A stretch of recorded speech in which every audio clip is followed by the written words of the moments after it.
نحمده ونصلي ونسلم على رسوله الكريم اما بعد فاعوذ بالله من الشيطان الرجيم بسم الله الرحمن الرحيم وما ارسلناك الا رحمة للعالمين آمنت بالله صدق الله العظيم۔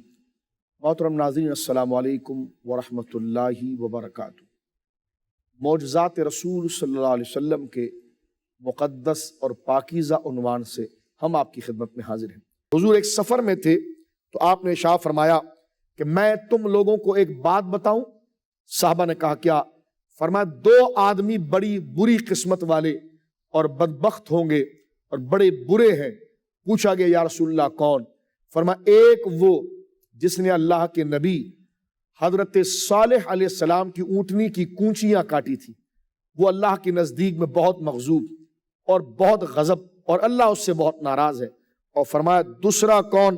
فرمایا دوسرا وہ برا اور بدبخت آدمی وہ ہوگا، حضرت علی کی گردن کی طرف سرکار نے اشارہ کیا، فرمایا تیری گردن میں اس طرف جو تجھے خنجر مارے گا، اللہ اکبر، وہ بہت برا آدمی ہوگا۔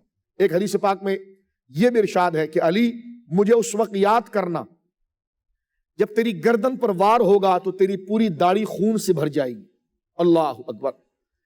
سیرت کی کتابوں میں آتا ہے کہ ایک دفعہ حضرت علی شیر خدا رضی اللہ تعالیٰ عنہ کا دور خلافت تھا اور آپ کو بڑا شدید بخار آیا، اور اس بخار کی حالت میں ایک بندہ حضرت علی سے ملنے گیا اور وہ یہ سمجھا کہ شاید اس بخار میں آپ اتنے کمزور ہو گئے ہیں تو آپ کا انتقال ہو جائے گا۔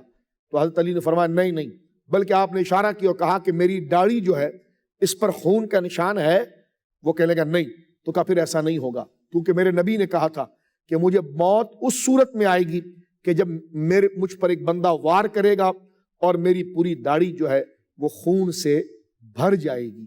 یہ دیکھیے وہ واقعہ کب ہونے والا تھا، اور جناب رسول مکرم صلی اللہ علیہ وسلم نے حضرت علی شیر خدا رضی اللہ تعالیٰ عنہ کو ان کی شہادت کی بشارت دی، جیسے حضرت عمر کو شہادت کی بشارت دی تھی، جس طرح حضرت عثمان غنی کو شہادت کی بشارت دی تھی، اس طرح سرکار نے حضرت علی شیر خدا رضی اللہ تعالیٰ عنہ کو شہادت کی بشارت دی۔ اس سے آپ اندازہ لگائیے کہ اللہ رب العالمین نے ہمارے نبی پاک صلی اللہ علیہ وسلم کو کیسا علم دیا ہے جو آپ کا معجزہ ہے۔ ایسا ملنا ہمارے پاس ایسا کوئی فارمولہ نہیں ہے کہ ہم اندازہ لگائیں کہ بندہ کب اس بندے پر، اس سے سالم بندے پر موت کب واقع ہو جائے گی یا کیسے انتقال کر جائے گا۔ یہ سب انویزیبل اور غیب کی باتیں ہیں، اور اللہ رب العالمین انبیاء کو جو معجزہ دیتا ہے ان معجزوں میں سب سے بڑا معجزہ یہ ہوتا ہے کہ وہ مستقبل اور فیوچر کی باتوں کو وہ بیان کرتے ہیں۔ حضرت عباس رسول اللہ صلی اللہ علیہ وسلم کے چچا ہیں۔ ایک تو عباس وہ ہے جو میں نے پہلی بھی گفتگو میں عرض کیا تھا، جو کربلا شریف میں حضرت امام علی مقام سید الشہداء کے ساتھ موجود تھے، جنہیں ہم اپنی زبان میں حضرت سیدنا عباس علم بردار کہتے ہیں۔ وہ تو حضرت علی شیر خدا کے بیٹے ہیں، یہ حضرت علی شیر خدا کے چچا جان ہیں، اور سرکار کے بھی چچا ہیں حضرت عباس۔ حضرت عباس بدر کی جنگ میں وہ آئے کفار و مشرکین کے ساتھ تھے، لیکن وہ اسلام قبول کر چکے تھے۔ سرکار نے یہ پہلے ارشاد فرما دیا تھا کہ اگر کسی کے سامنے میرے چچا عباس آ جائیں ان پر کوئی تلوار نہ اٹھائیں بلکہ ان کو رخصت دیں۔ لیکن جب جنگ ختم ہوئی اور مشرکین مکہ کے لوگ گرفتار ہو کر لائے گئے تو سرکار کے چچا حضرت عباس بھی گرفتار ہو کر آئے۔ اب یہ طے پایا کہ ان قیدیوں کے ساتھ کیا معاملہ کیا جائے،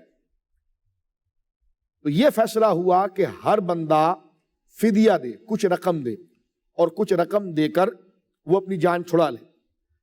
جناب عباس یہ کہتے ہیں کہ جب میرے پاس مسئلہ آیا اور مجھے کہا گیا کہ اتنی رقم آپ دے دیجئے تو آپ کو چھوڑ دیا جائے گا، تو جناب عباس کہتے ہیں رضی اللہ تعالیٰ میں نے صاف کہہ دیا یا رسول اللہ میرے پاس تو کچھ بھی نہیں ہے۔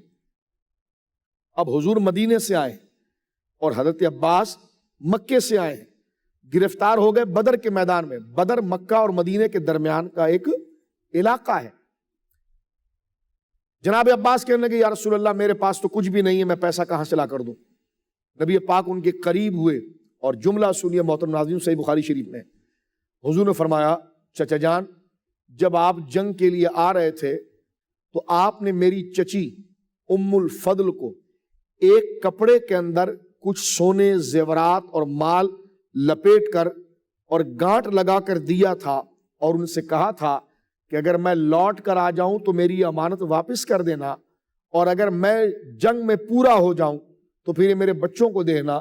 عباس حیران ہوئے کہ لگے کہ یہ بات تو بند کمرے کے اندر میری اور میری بیوی کے درمیان تھی، یہ آپ کو کیسے پتا چلی؟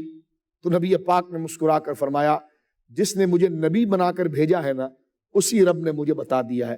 حضرت عباس نے اپنے دونوں ہاتھ آگے کیے اور سرکار کریم کے مبارک ہاتھوں کو پکڑ کر کلمہ طیبہ اشہد ان لا الہ الا اللہ واشہد ان محمدًا عبدہ ورسولہ پڑھ کر اسلام قبول کیا۔ یعنی آپ دیکھیے کہ کہاں حضرت عباس مکہ مکرمہ میں اپنی بیگم سے، اپنی بیوی سے بات کر رہے ہیں، اور کہاں رسول کریم صلی اللہ علیہ وسلم مدینہ منورہ میں تشریف فرما ہے اور میدان میں حضور فرما رہے ہیں۔ ایک ایک بات فرمائی کہ آپ نے سونا دیا، آپ نے چاندی دی، آپ نے مال دیا، ایک کپڑے میں باندھا، اس میں اپنے ہاتھ سے آپ نے گانٹھ لگائی، اور یہ بھی آپ نے کہا کہ اگر میں جنگ میں مارا گیا تو تم یہ رقم میرے بچوں کو دے دینا، ورنہ میں لوٹ کر آؤں تو مجھے دے دینا۔ اتنی واضح خبریں صحیح بخاری شریف میں ہے کہ جو رسول اللہ نے عطا فرمائی، اور حضرت عباس رضی اللہ تعالیٰ نے حضور سید عالم پر ایمان لے آئے۔ آخر میں چلتے ہوئے مسلم شریف سے ایک روایت پیش کرتے ہیں۔ مسلم شریف رقم الحدیث ہے 7265۔ حضرت حذیفہ بن یمان جو حضور کے بڑے جلیل القدر صحابی ہیں، سنیے یہ صحیح مسلم شریف ہے، کیا کہتے ہیں؟ کہتے ہیں اخبرنی رسول اللہ صلی اللہ علیہ وسلم بما ہوا کائن الی ان تقوم الساعۃ فما منہ شیء الا قد سألته الا انی لم اسألہ ما یخرج اہل الجنۃ من اہل المدینۃ من المدینہ۔ حضرت حذیفہ کہتے ہیں کہ مجھے رسول اللہ نے قیامت تک ہونے والی ہر بات بتا دی۔ دیکھیے آپ، یہ علم ہے حضور کا، یہ معجزہ ہے سرکار کا۔ حضرت حذیفہ کہتے ہیں، مسلم شریف کی صحیح حدیث ہے، فرماتے ہیں اخبرنی رسول اللہ بما ہوا کائن ان تقوم الساعہ، قیامت تک جو ہونے والے واقعات تھے وہ رسول اللہ نے مجھے بتا دیے، میں نے اس میں سے ہر چیز کے بارے میں آپ سے پوچھ لیا۔ فرمایا فما منہ شیء الا قد سألتہ، فرمایا میں نے قیامت تک کے بارے میں جو جو مجھے پوچھنا تھا میں پوچھتا چلا گیا، اور سرکار مجھے بتاتے چلے گئے۔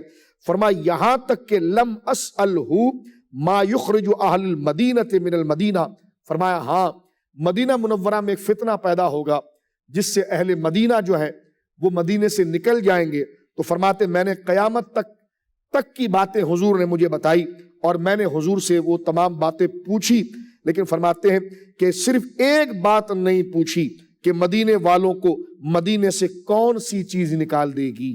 اللہ اکبر! یہ دیکھیے کہ نبی مکرم صلی اللہ علیہ وسلم کو اللہ نے کیسی شان اور مرتبہ اپنی جناب سے عطا فرمایا۔ شان دینے والا اللہ ہے اور شان ظاہر جناب مصطفیٰ سے ہو رہی ہے، یہ حضور کا معجزہ ہے۔ اللہ رب العالمین حضور کے دیے جانے والے علم کے صدقے ہمیں بھی اللہ رب العالمین علم کامل عطا فرمائے، علم اخلاص عطا فرمائے، ہمارے بچوں کو علم عطا فرمائے۔ قیامت تک اللہ ہمارے بچوں کو جہالت کے اندھونوں سے بچائے اور علم کا نور عطا فرمائے، اور ایسے شان والے اپنے محبوب کی شفاعت اور قیامت کے دن ان کے مقدس چہرے کی زیارت اللہ مجھے اور ہر مسلمان کو عطا فرمائے۔ وآخر دعوانا ان الحمد للہ رب العالمین۔